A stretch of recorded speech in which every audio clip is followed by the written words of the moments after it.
Hello and welcome back to World Talks on TVP World. My name is Anna Kalczyńska. Rare are places in Europe where history looms so heavily over the present as in the Balkans. Alexander Vucic's latest comment on the 1995 Croatian actions in Knin, the capital of Serbian region of Croatia, raised uproar. The Serbian president compared the offensive to the actions of Nazi Germany and the Serbs to persecuted Jews. Croats and Serbs have differing views on the operation, as the Croatian authorities just celebrated the 30th anniversary of Operation Storm, which enabled the country to regain the territories occupied by the Serbian minority in 1995. Now, with the Serbian president's latest comment, should we expect another round of conflict? Is there a way for a peaceful coexistence of these two nations? Helping me to unpack these issues is Helena Ivanov, Associate Research Fellow, Henry Jackson Society. Good evening, madam, and thank you for joining us on the platform TVP World. Thank you for having me. So, the anniversary of Operation Storm may be a classic example of a historical event that divides neighbors. Why do both Croats and Serbs react so emotionally?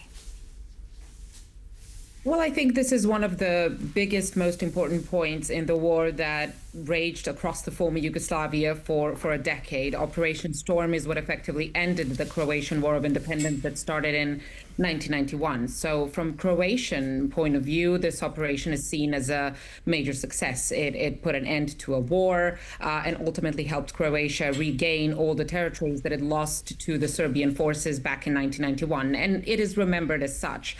In addition to that, of course, Franjo Tuđman, the president of Croatia at the time, is further celebrated and also obviously seen as the father of the nation who finally won the independence that Croatia was seeking for such a long time. So from Croatia's point of view, this is one of the brightest points in their history.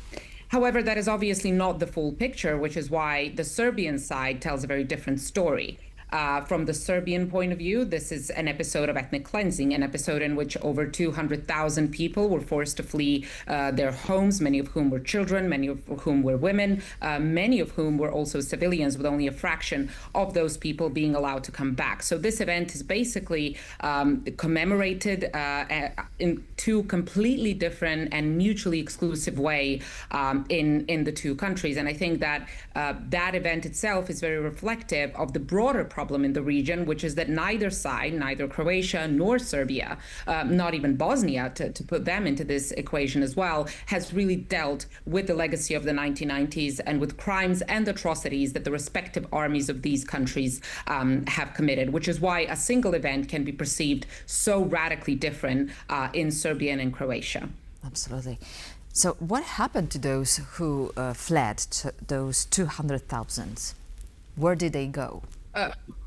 Well, most of them ended up living in Serbia. Obviously, some of them then sought other destinations, moved abroad, but most of them remained in Serbia. Some of them were in Bosnia. Only a fraction of them were ultimately, after the war concluded, were able to go home. But most of them have stayed in Serbia. So to put just this event into a broader perspective, let us remind our viewers, why did the former Yugoslavia break up? Oh, that is a very interesting question that, again, if you were to ask a person from Serbia, a person from Croatia, and a person of Bosnia, you would very likely get a different response.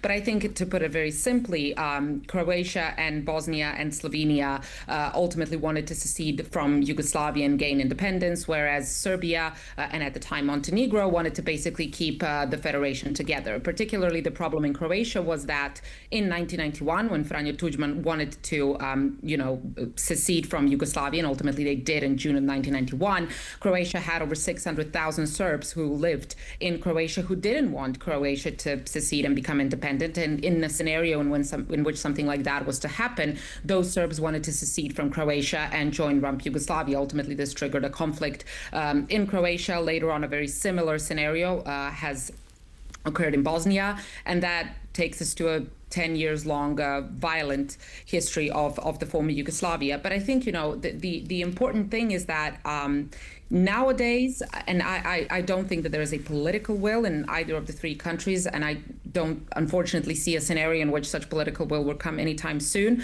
That there is a lot of historical revisionism, and I don't think that there is enough will to really sit down and think about what has happened, think about the crimes and atrocities that each of the sides committed, and try and find a way to proper truth and reconciliation, which is, at the end of the day, the reason why, if the three sides were now to sit on this interview and try and explain why the country fell apart, you would get three very, very different versions of that story. All right, so the remedy could be perhaps a common vision of the future. So jumping to the present, most of the countries that emerged from the breakup of the former Yugoslavia are already members of NATO. Some are even members of the European Union. Others are negotiating membership. Why is Serbia so different from its neighbors?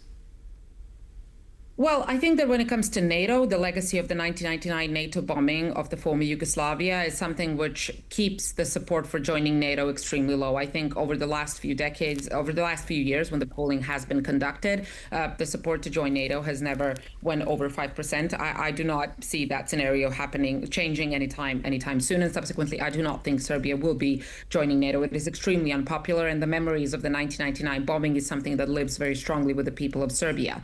I think the second problem, of course, is Kosovo. So most EU countries, although not all, recognize Kosovo as an independent state. Serbia refuses to recognize Kosovo as an independent state. That creates problems in the negotiation talks to join the European Union, also in the normalization talks that are currently happening between Belgrade and Pristina.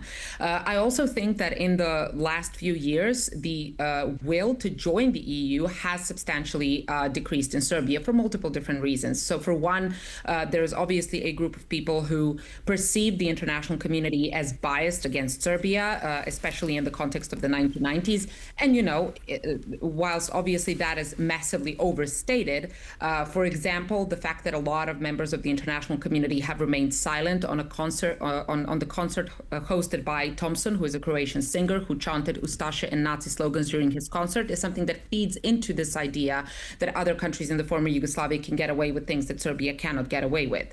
The second major problem, of course, is that for a lot of people, to give up Kosovo in order to join the EU is something, it's just not a payoff that they believe is worthwhile. But the third problem, of course, and this particularly becomes relevant in the context of the major protests that have been happening in Serbia for the last 9 months, is that people are seeing the EU complicit in the process of an increased authoritarian rule by the current president, Aleksandar Vučić. So they perceive the EU as turning a blind eye to substantial democratic backsliding. They see the EU as being transactional and willing to cooperate with Vučić's regime if that means that they can secure the lithium mine Rio Tinto, which basically means that a lot of the voters that used to be most vocally in favor of the EU are now very skeptical of the EU because they perceive it as working with the regime that they no longer consider legitimate. Well, complicit, I don't know, but definitely European leaders have long been trying to lure Vučić into joining the EU, that's for sure.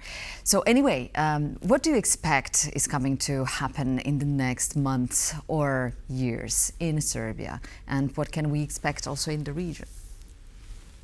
Well, I think that for one, President Vučić has definitely been able to get away with the balancing act that basically started in 2022 when Russia engaged in full-scale invasion of Ukraine and Serbia has refused to impose sanctions on Russia. Many have believed at the time that President Vučić will not be able to get away with this, that the EU will force President Vučić to impose sanctions on Moscow, but he has not done that. What is more, this year in May, he went to Moscow for the Victory Day parade, despite the calls from the EU for him not to do that. So the question is, if he was able to get away with this, does he really have an interest to now at this point choose sides? I believe not. And I think ultimately what's going to happen with Serbia is going to depend by and large how the current internal situation in the country resolves. So for the last 9 months, protests have been happening on a daily basis across the cities. We've seen over 300,000 people gathered in March against President Vučić's support. We've seen 140,000 people gathered on another major protest on the 28th of June. And on a daily basis, there are major blockades and protests that are happening daily, with universities being shut down for 8 months of that period.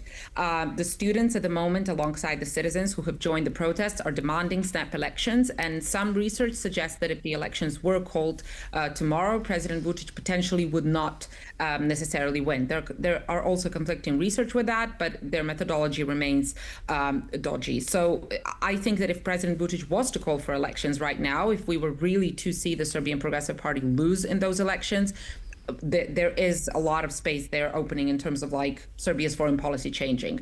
But obviously the president and the government are currently refusing to call for those elections. So a lot of that hangs in the air and really depends on how the internal situation in Serbia, which is incredibly complex and complicated, gets resolved. Helena Ivanov, thank you so much for those clarifications and all your insights, madam.